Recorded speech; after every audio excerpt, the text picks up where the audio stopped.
We have a global strategic partnership with India. I've just spoken to the depth of our partnership with Pakistan. These relationships stand on their own. It is not zero sum. Countries the world over welcomed what we heard from Prime Minister Modi about this not being the era of war. Russia was prepared to be a partner to India in a way that the United States at the time was not.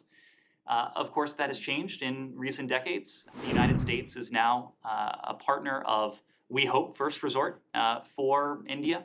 There is a lot of good that we can do together, not only for our two countries, but around the world. And I think we'll see a good example of that in the coming year when India hosts the G20. We have a global strategic partnership with India. I've just spoken to the depth of our partnership with Pakistan. These relationships stand on their own. It is not zero sum.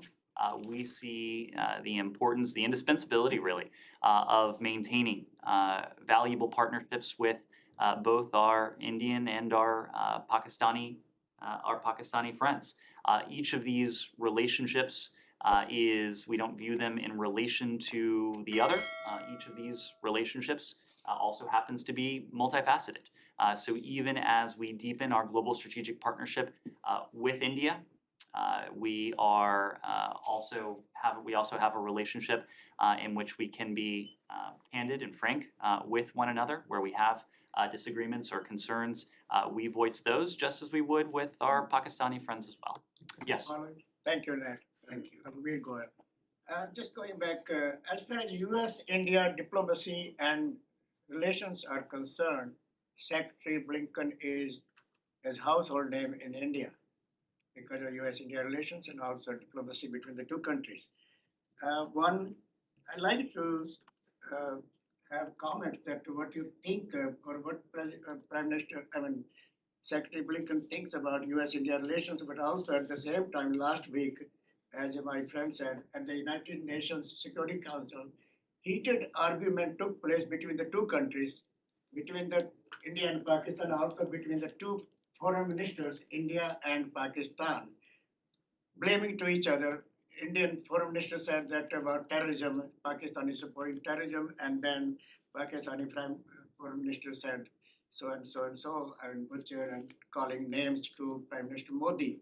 And I think Foreign Minister Bilal will be here in Washington tomorrow, or he's already here and speaking, have many engagements.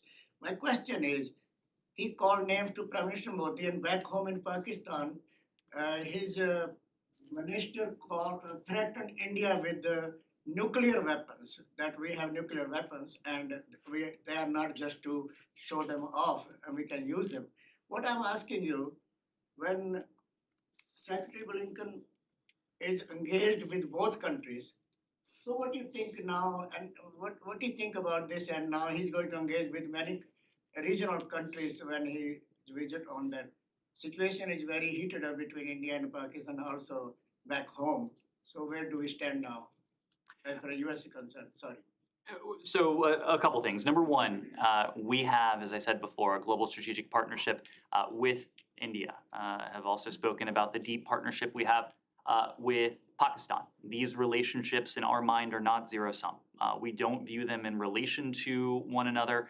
Each of them is indispensable to us and to the promotion and the pursuit of the shared goals that we have with India, the shared goals that we have with Pakistan, the shared goals that all three of us share.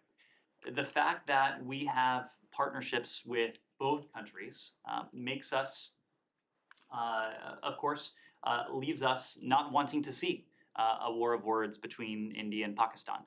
We would like to see constructive dialogue between India and Pakistan. We think that is for the betterment of the Pakistani people, for the Indian people. There is much work that we can do together bilaterally. There are differences that, of course, need to be addressed between India and Pakistan. The United States stands ready to assist as a partner to both. Can I just follow one quickly? I did ask that question the other day. Mr. Patel was very nice and kind during the briefing. If I can ask again a question, how seriously Secretary Blinken is taking the comments of Prime Minister Modi that he told to President Putin to end the war, and this is not the time to play games or military use and all that. And what role you think or Secretary thinks that Prime Minister Modi or India can play to end the war between Russia and India? I mean, Russia and Ukraine, superpower invading a smallest or tiniest country, Ukraine. Well, countries the world over welcomed what we heard from Prime Minister Modi about this not being the era of war. I think it's notable that the communique emanating from the G20 also had very similar language. I think a testament to the fact that this was language and this was a call that resonated in this country, in South Asia, in Europe, and around the world. The United States certainly welcomes it. It's also important because India has a relationship with Russia that the United States does not have. For decades, Russia was prepared to be a partner to India in a way that the United States at the time was not. Of course, that has changed in recent decades. It is a bipartisan legacy of the last several administrations, perhaps starting most notably with the administration of President George W. Bush, that the United States is now a partner of, we hope, first resort for India.